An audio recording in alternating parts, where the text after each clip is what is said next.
आप सभी को सलाम। परमेश्वर के हम शुक्रगुजार हैं कि परमेश्वर ने फिर हमें मौका दिया कि हम खुदा के भवन में, खुदा के चरणों में आ सकें और उसके कलाम को जो है हम पढ़ सकें और सुन सकें। आज जो है हम निर्गमन उसका 20 अध्याय और उसकी 14 आयत को देखने वाले हैं, जो कि 7वां हुक्म है और जिसको इस तरह से कहा गया है, you shall not commit adultery.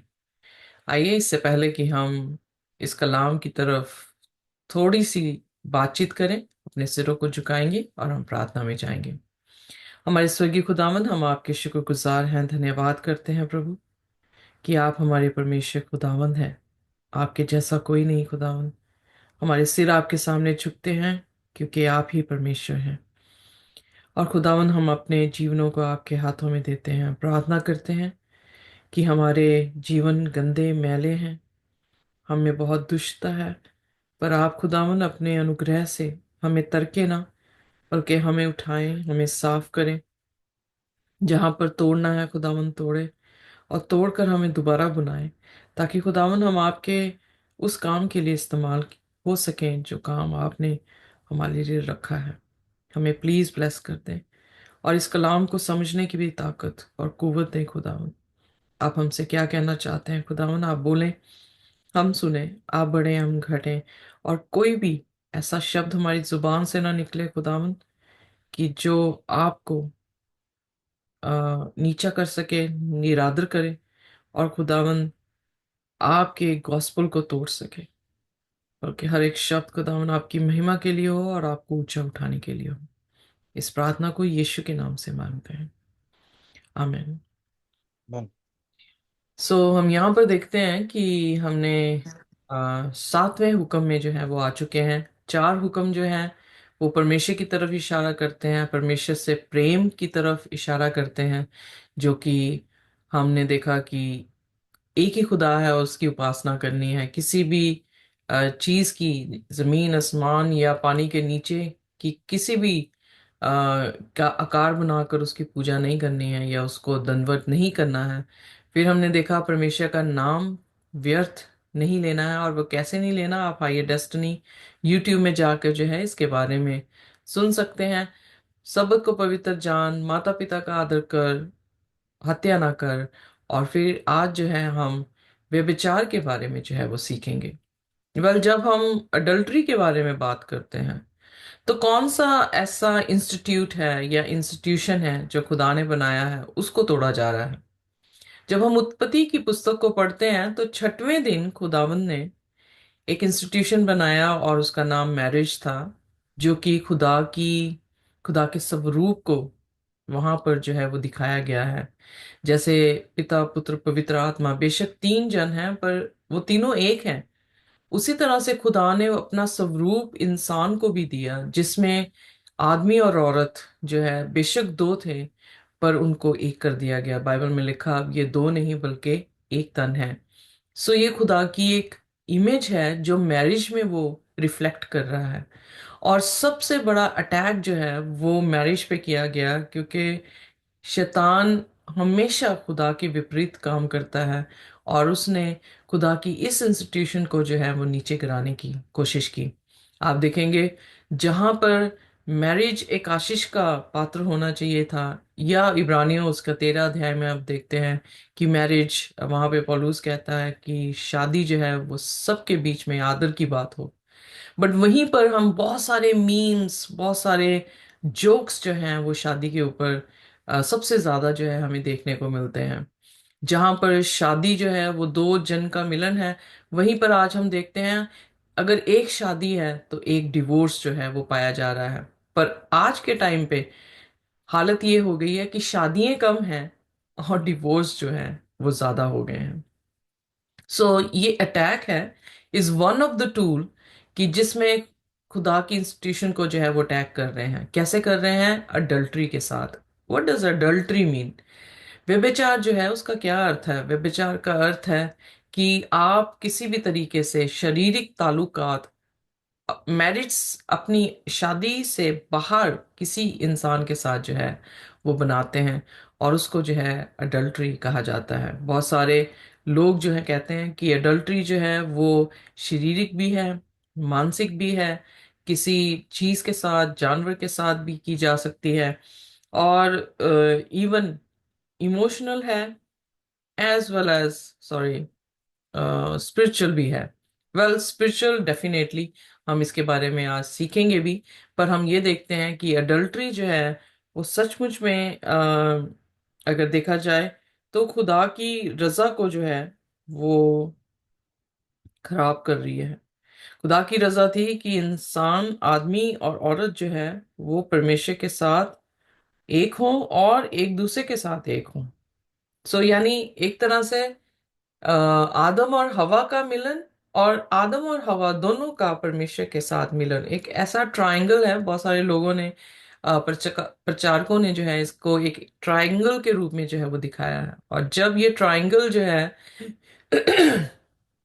किसी भी तरह से टूटता है तो वो कनेक्शन जो है, खुदा की जो इमेज है वो जो है वो खराब कर देता है। इसलिए पहली चीज हमें ये सीखने की जरूरत है कि खुदा ने क्यों कहा कि अडल्ट्री ना कर, क्योंकि वहां पर खुदा की इमेज जो है वो ब्रेक होती है। और खुदा की इमेज क्या है? खुदा की पवित्रताई। और पाप क्या है? खुदा के हुक्मों को तोड़ना। इसलिए ये काफी इंटर रिलेटेड है, और वही चीज है जो हमने बाग अदन में खोई है।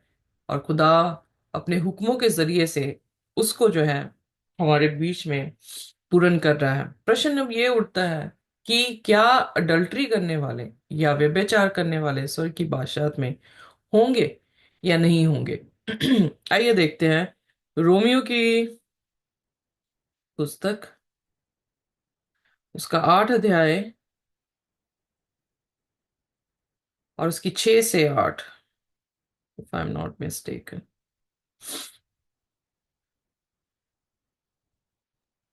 रोमियो 8 6 से 8।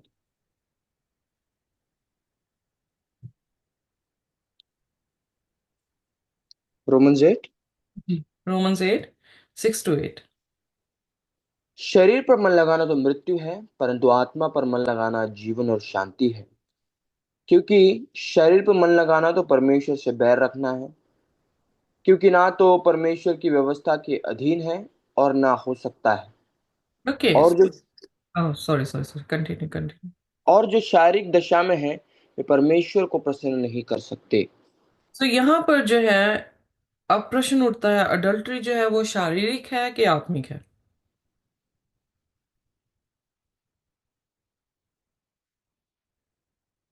किसके नीचे, आत्मिक। किसके बैनर पे आती है? सॉरी सिस्टर जी, आप कुछ कह रहे थे? आत्मिक भी बोल सकते हैं लोग, स्पिरिचुअल एडल्ट्री भी करते हैं।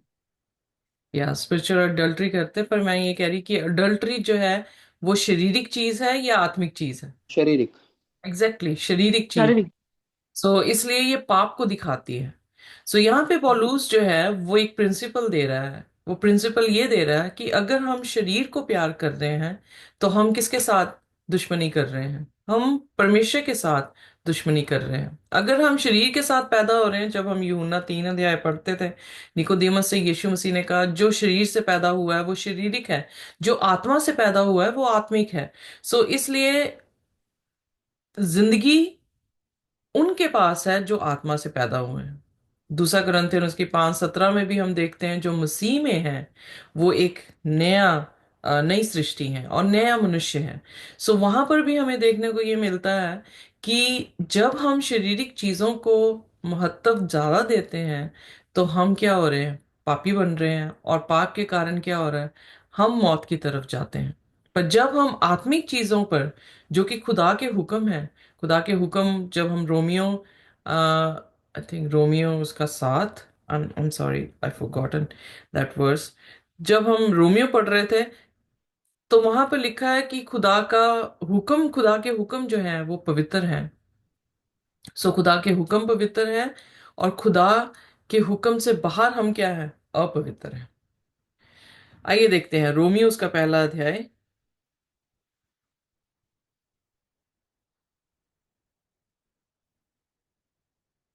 जी। और उसकी 29 आयत। ओके। सो वे सब प्रकार के अधम और दुष्टता और लोभ और बैर भाव से भर गए, और डहा और हत्या और झगड़े और छल और ईर्ष्या से भरपूर हो गए, और चुगलीखोर, बदनाम करने वाले, परमेश्वर के देखने में घृणित, औरों का अनादर करने वाले, अभिमानी, डीगमार, बुरी बुरी बातों के बनाने वाले, माता पिता की आज्ञा न मानने वाले, सर की बादशाह में होंगे क्या निर्बुद्ध, होंगे? निर्बुद्धि, आई हैव टू कंटिन्यू। या पढ़ दे। निर्बुद्धि, विश्वासघाती, माया रहित और निर्दय हो गए। वे तो परमेश्वर की यह विधि जानते हैं कि ऐसे से काम करने वाले मृत्यु के दंड के योग्य हैं। तो भी ना केवल आप ही ऐसे काम करते हैं, वरन करने वालों से प्रसन्न भी होते हैं। सो यहाँ पर भी हम जो है अंग्रेजी में एक शब्द आया था, फॉर्निकेशन। सो हम फॉर्निकेशन और अडल्ट्री के बारे में जो है वो आज सीखेंगे। सो आइए देखिए गलीतियों उसका 5 और उसकी 19 आयत भी पढ़ देते हैं।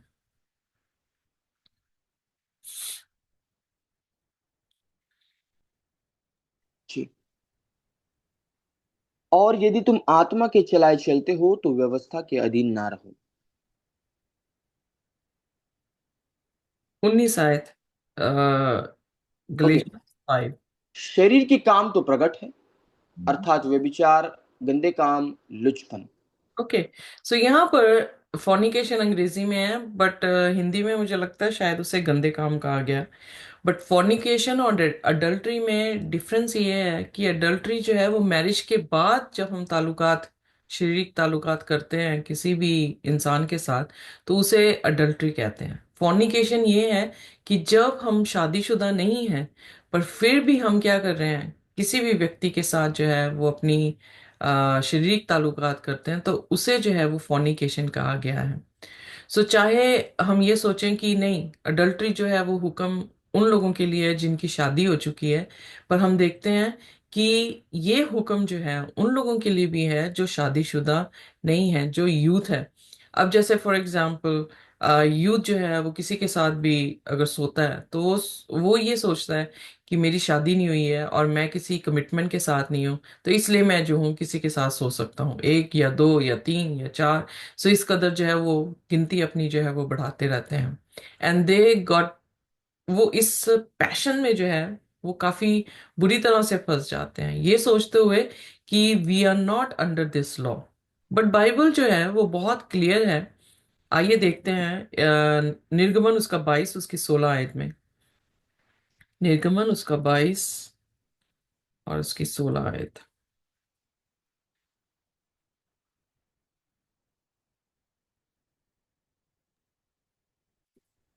जी। यदि कोई पुरुष किसी कन्या को जिसके विवाह की बात ना लगी हो फुसलाकर उसके संग कुकर्म करे, तो वह निश्चय उसका मोल देके उससे विवाह कर ले। ओके, सो यहाँ पर खुदा का वचन क्या कह रहा है कि जो भी कोई इंसान अभी शादीशुदा नहीं है और वो क्या कर रहा है, किसी के साथ लेट रहा है, तो उसे क्या करना पड़ेगा? उसी एक व्यक्ति के साथ जिसके साथ वो लेटा है उसे मोल खरीदेगा, यानी उसका मोल देगा उसके बाप को और उससे शादी करेगा। तो ये हुक्म जो है वो क्या दिखा रहा था? ये हुक्म ये दिखा रहा था कि सिर्फ मैरिज में अडल्ट्री नहीं है, बल्कि मैरिज से पहले भी जो है, जो ऐसे काम करते हैं उनके लिए भी कानून यही है कि वो क्या करेंगे, उसके साथ सो के उसे छोड़ेंगे नहीं, बल्कि उसी के साथ जो है उन्हें रहना पड़ेगा।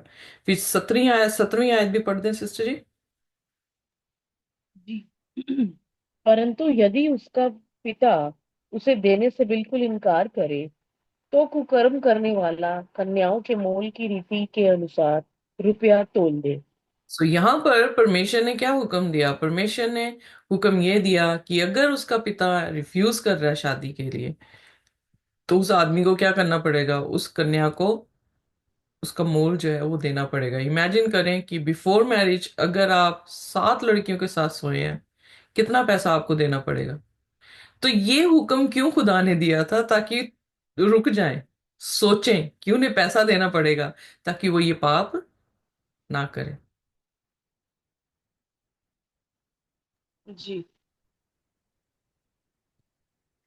सो अडल्ट्री और फॉर्निकेशन दोनों जो हैं वो स्वर्ग की बादशाहत में कबूल नहीं किए जाएंगे।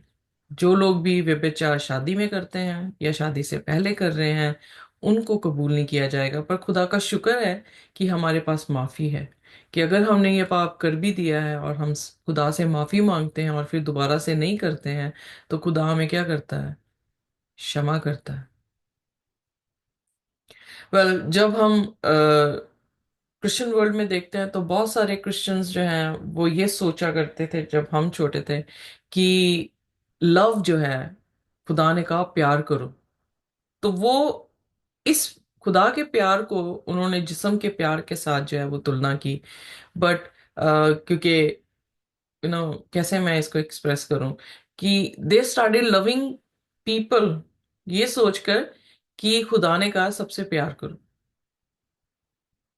क्या खुदा का प्यार और जो फॉर्निकेशन हो रही है उसका कोई मिलन है? उसका कोई भी संबंध है? नहीं है।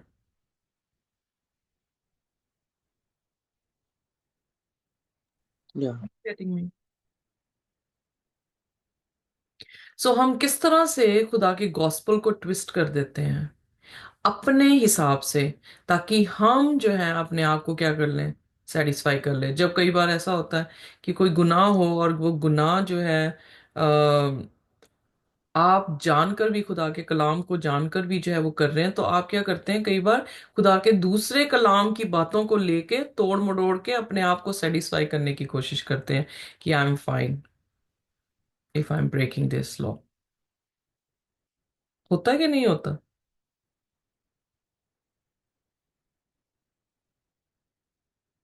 Yes yes. जेन्युइनली लोग करते हैं जी, होता है। हम खुद करते हैं, लोगों की तो बात ही छोड़े, हम भी करते हैं। सो इन द सेंस कि खुदा जो है, आप खुदा को समझने की कोशिश करें कि खुदा यहाँ पर एक सेफ्टी, एक सिक्योर सोसाइटी बनाने की कोशिश कर रहे हैं। जब उन्होंने ये हुक्म इज़राइल कौम को दिए, इज़राइली कौम को एक चुना हुआ कौम जो है खुदा ने बनाया, एक डिस्टिंक्ट कौम बनाया जो कि दूसरे कौमों से अलग बनाई गई थी। उस कौम उस कौम में फर्क यह था कि परमेश्वर चौबीसों घंटे उनके साथ साथ चल रहा था, जो कि दिख रहा था एक बादल के रूप में सुबह, और एक आग के खंबे की तरह वो रात को दिखाई दे रहा था।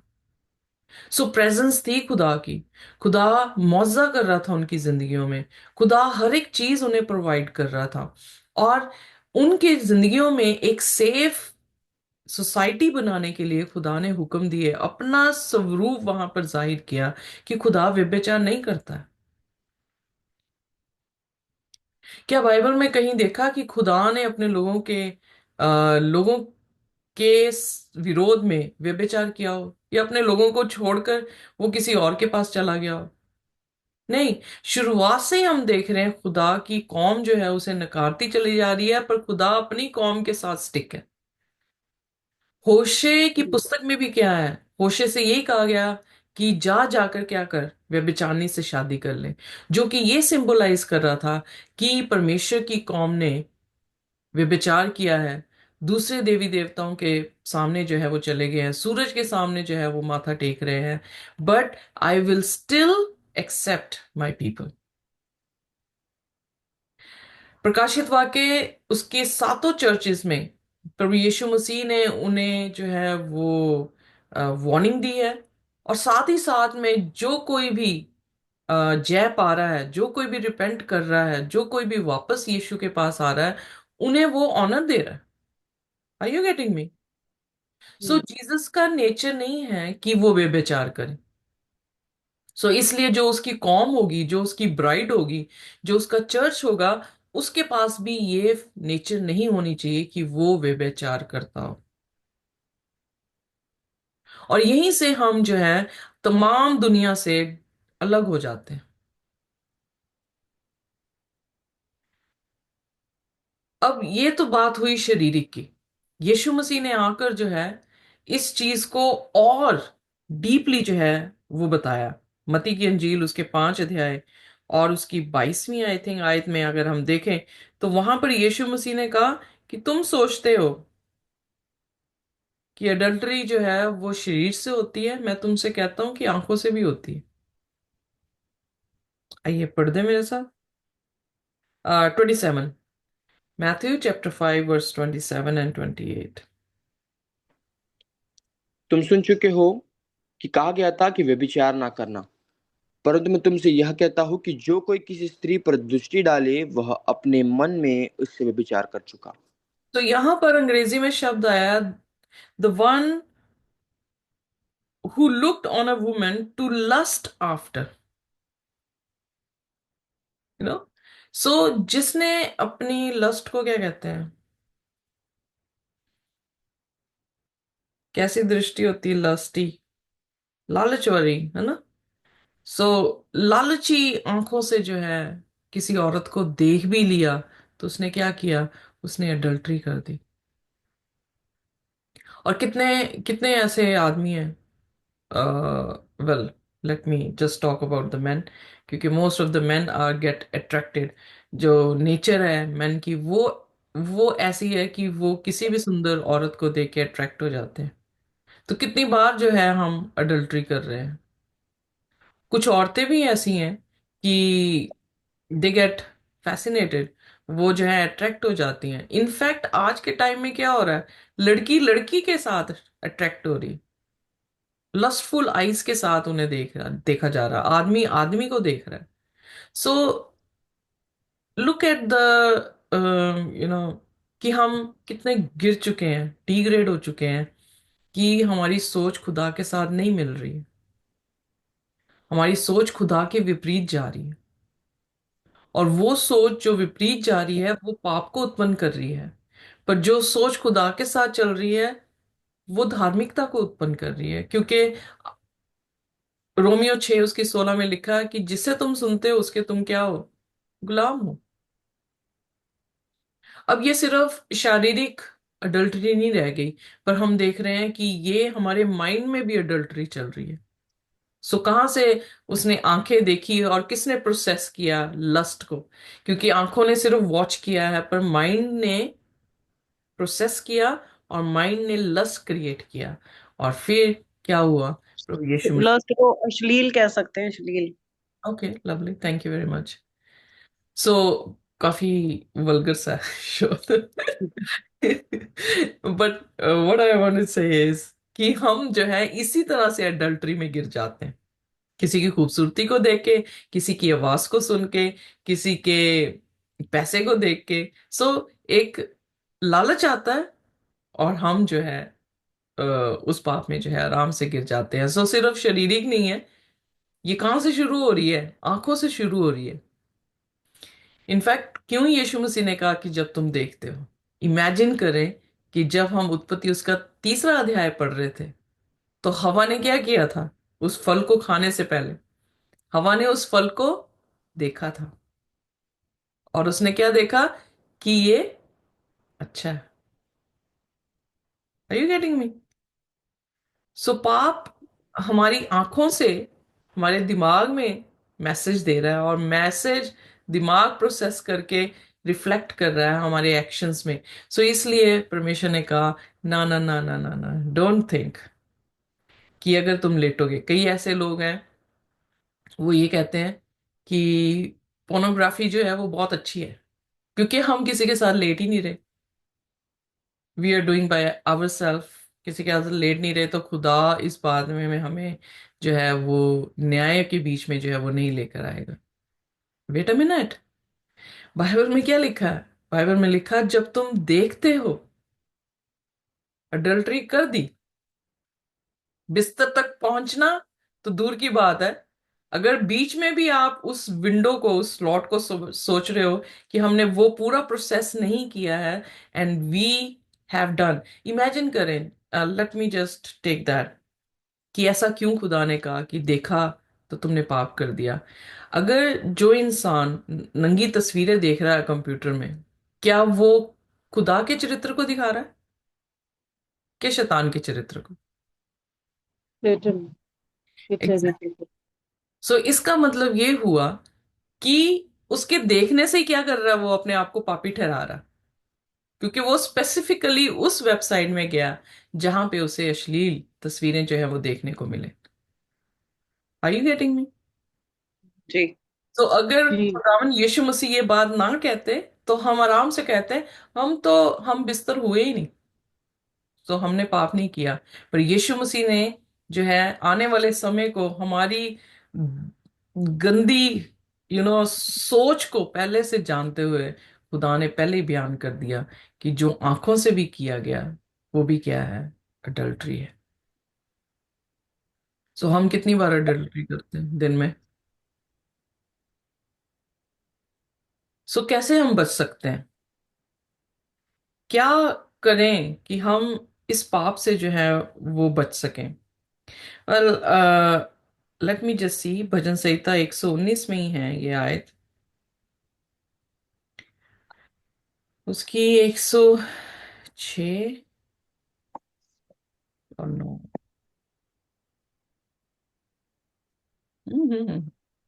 सॉरी, उसमें लिखा कि जवान अपनी जवानी में किस तरह से पाप से जो है वो अपने आप को जो है वो पवित्र रख सकता है। Do you know this verse? और फिर बड़ी खूबसूरती से लिखा है कि खुदा के हुक्मों को अपने दिल में रखकर। सो बहुत ही खूबसूरत ये आयत है, और अगर मुझे ये मिल जाए तो पढ़ के जो है जो अच्छा लगता है, मन को इतनी तसल्ली देता है, वो कोई और नहीं दे सकता। सो बाइबल में ये बयान बहुत ही खूबसूरत है कि youth will keep himself away by keeping his commandments. हाँ, 119 की 9वीं आयत है।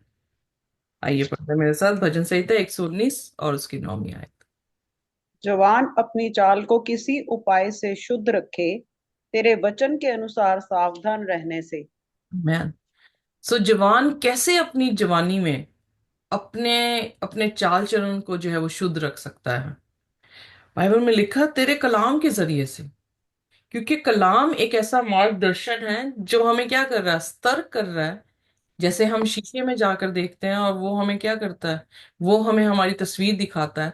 वैसे ही खुदा का कलाम जो है वो हमें हमारी तस्वीर दिखा रहा है कि हम कितनी बार गिर जाते हैं। बट कैसे हम बच सकते हैं? खुदा के कलाम से। तो खुदा का कलाम क्या कहता है कि शुड नॉट कमिट अडल्ट्री। आंखों से भी अगर तुमने लस्टफुली किसी को देखा है तो तुमने क्या किया है, अडल्ट्री कर दी है। आइए देखते हैं, ये तो हुई शारीरिक और मानसिक, यानी हम मन से भी कर रहे हैं, हम शरीर से भी जो है वो अडल्ट्री कर रहे हैं। पर एक आत्मिक अडल्ट्री भी है। वो आत्मिक अडल्ट्री क्या है? जब हम खुदा को छोड़कर किसको कर रहे हैं पूजा, किसी और भगवान की जो है वो पूजा कर रहे हैं, कोई और ही हमने मूर्त जो है वो बना रखी है। व्यर्थ ही खुदा का नाम जो है हम ले रहे हैं। यही चीजें हमने सीखी हैं पहले हुक्मों में। सो यहां पर भी हम देखते हैं कि परमेश्वर यिर्मयाह की पुस्तक में जो हालत इज़राइल की बता रहा है, आइए देखते हैं। यिर्मयाह यिर्मयाह उसका 3 और उसका 8 वचन।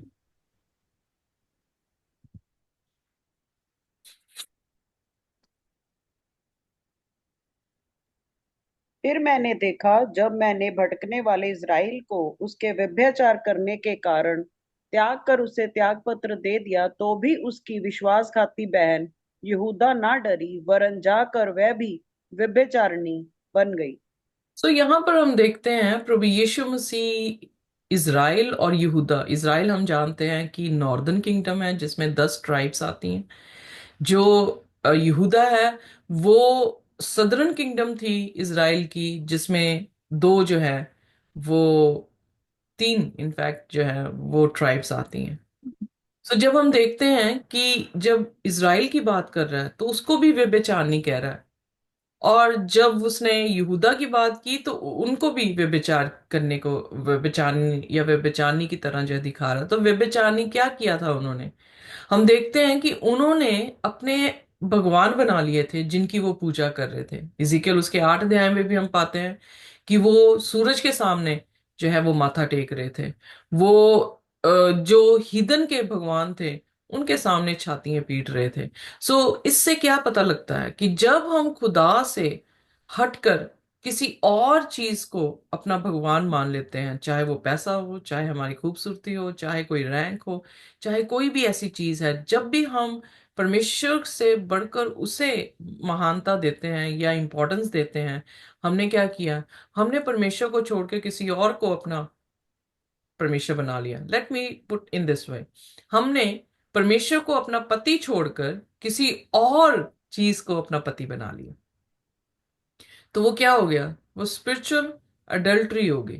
तो यहां पर यहूदा ने, यानी इज़राइल ने और यहूदा ने, खुदा के लोगों ने, खुदा की चुनी हुई कौम ने खुदा के साथ क्या की है? अडल्ट्री की है। और खुदा क्या कह रहा है? मैं क्या देने वाला हूं उनको?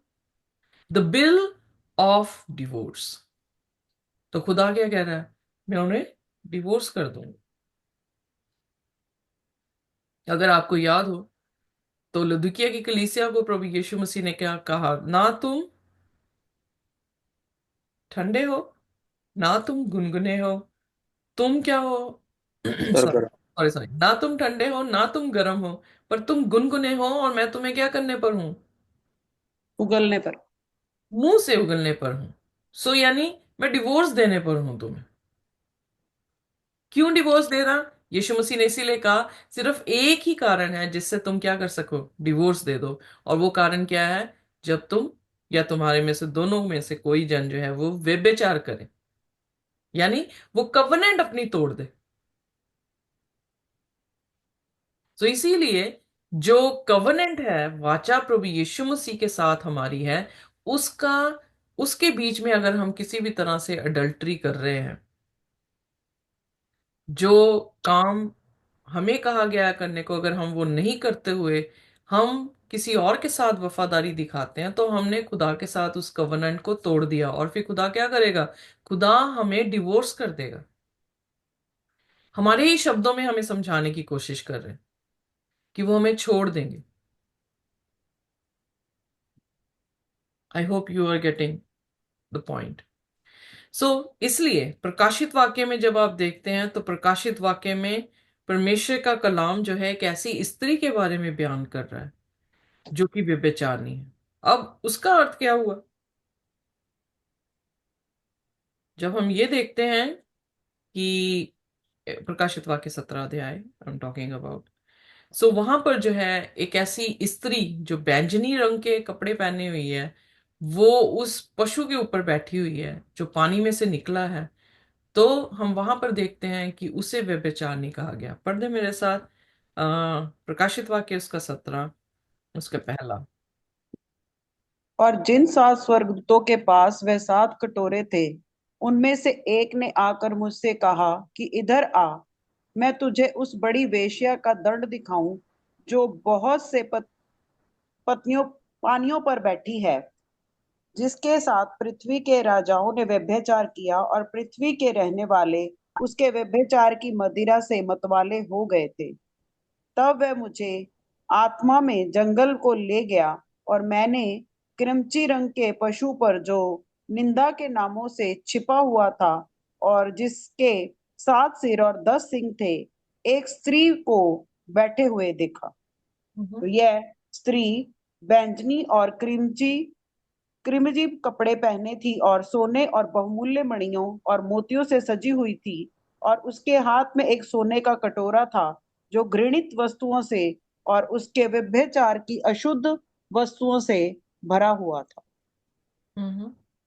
और उसके माथे पर ये नाम लिखा था, भेद वाला बाबुल, पृथ्वी की वेश्याओं और घृणित वस्तुओं की माता। ओके, सो यहाँ पर जब प्रकाशित वाक्य में यूहन्ना से प्रभु यीशु मसीह बात कर रहे हैं, तो ये कोई ऐसे सिंबल्स नहीं थे जो हमें समझ नहीं आ सकते थे। एक ही चीज पे फोकस कर रही हूँ कि यहाँ पर उसे वैश्या कहा गया है, तो वैश्या का काम क्या होता है? क्या वो एक आदमी के साथ सोती है, कि बहुत सारे आदमियों के साथ सोती है? जब वो बहुत सारे। अपनी बहुत सारे जब वो अपनी मदिरा पिला रही है, तो वो क्या कर रही है? वो उनके जितने भी आदमी हैं जिनके पास, जो उसके पास पहुंचे हैं, सो उनको अपनी मदिरा पिला रही है। तो कहने का क्या अर्थ है? आप देखेंगे ये पिक्चर ऐसा लगता है जैसे किसी कोठे पे बैठी हुई इस औरत के बारे में जो है वो जिक्र कर रहा हो। एम आई राइट? जी। हम उन्हीं को देखते हैं। जब इवन मुझे एकदम से रेखा का ध्यान आ जाता है, रेखा एक पता नहीं कौन सी पिक्चर में वो गाना गा रही है, एक वेश्या बनी हुई है और वो सजी हुई है। आई am sorry, not in a bad way, but उसने एक पिक्चराइज किया ना एक वैश्या को। तो वहां से पता लगता है कि वैश्या, हम तो कभी गए नहीं है ऐसी ऐसी जगहों पर, बट पिक्चर्स में जब मूवीज में हम देख रहे हैं, तो वहां पे दिखती हैं ऐसी औरतें जिन्होंने अपने आप को गहनों से लदा होता है, जो लोगों को शराब पिला रही होती है, उनके सामने नाच रही होती हैं और फिर उनके साथ जो है सो भी रही होती। सो ये कौन औरत है जिसके बारे में प्रकाशित वाक्य बात कर रहा है? क्या एक सिंगल औरत के बारे में जिक्र है? यस, ये सिंगल औरत भी हो सकती है, बट ये कोलेक्टिव भी चर्च को दिखा रहा है, क्योंकि औरत हमेशा सिंबलाइज किसको कर रही है? चर्च। सो एक ऐसा चर्च है जो व्यभिचार कर रहा है। खुदा का हुक्म क्या कह रहा है? व्यभिचार मत कर। और चर्च क्या सिखा रहा है? व्यभिचार करना। खुदा का हुक्म कह रहा है कि व्यभिचार यानी अपने पति के साथ रह, एक ही खुदा को मानना, जो कि पहला हुक्म है। दूसरा हुक्म, किसी और की प्रतिमा ना बनाकर उसकी पूजा करना, ना करना।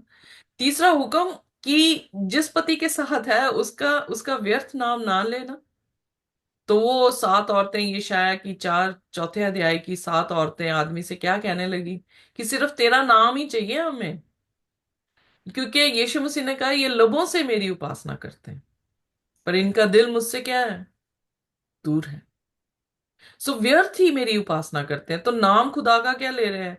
व्यर्थ ही ले रहे हैं, क्योंकि खुदा का नाम उनकी जिंदगियों में आ ही नहीं रहा, सिर्फ लबों तक रह जा रहा है। उनको फॉर्म ही नहीं कर रहा अपने करेक्टर में। Are you getting me what I am saying?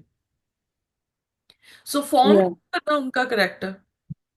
और जो व्यभिचारिणी यहाँ पर दिखाई गई है प्रकाशित वाक्य में, वहां पर हमें देखने को ये मिल रहा है कि वो बिल्कुल खुदा के हुक्म के ऑपोजिट काम हो रहा है।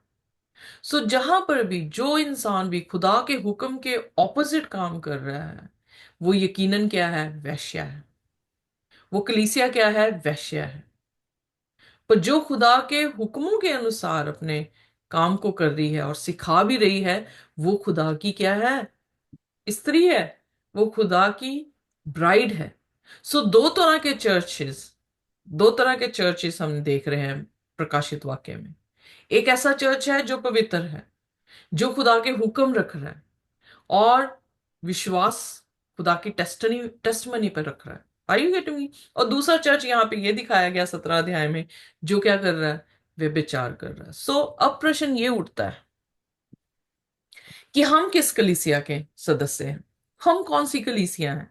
वेल, कलेक्टिवली तो डिफरेंट बात है, पर मेरी देह खुदा का मंदिर है। मैं कौन सी कलीसिया हूं? क्या मैं व्यभिचारिणी हूं? क्या मैं व्यभिचारिणी नहीं? सो खुदा का नाम उसके करेक्टर को दिखाता है। 1,40,000 के माथे पर पिता का नाम था, यानी उसके करेक्टर थे, यानी वो हुक्मों को मानने वाले लोग थे, और उन्होंने यीशु मसीह की गवाही पर विश्वास किया, लोगों की गवाही पर नहीं। यीशु की गवाही क्या है? नबूवत की आत्मा, जो खुदा ने अपने वचन जिस आत्मा से लिखवाए। So everything is very much connected in the word of God, कुछ भी कॉन्ट्रडिक्ट नहीं। सो कितना खूबसूरत ये हुक्म है, जो सिर्फ आपको सिक्योरिटी नहीं दे रहा इस धरती पर वो आपको आसमान की बादशाहत में भी सिक्योर कर रहा है। वो आपको सिर्फ देह में पवित्र नहीं कर रहा, आपके मन को भी पवित्र कर रहा है।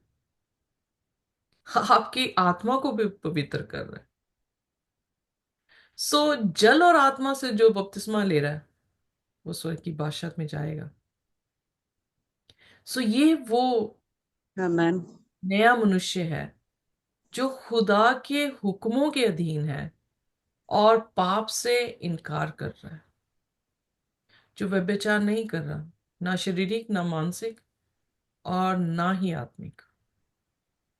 वेल, आज हमारा डिसीजन खुदावन यीशु मसीह के लिए क्या है वो ही बताएगा कि हम किसकी पूजा कर रहे हैं। अगर हमने यीशु मसीह की कैरेक्टर को अपनी जिंदगी में लिया है तो हमारे सिर जो है वो यीशु के सामने झुक गए हैं।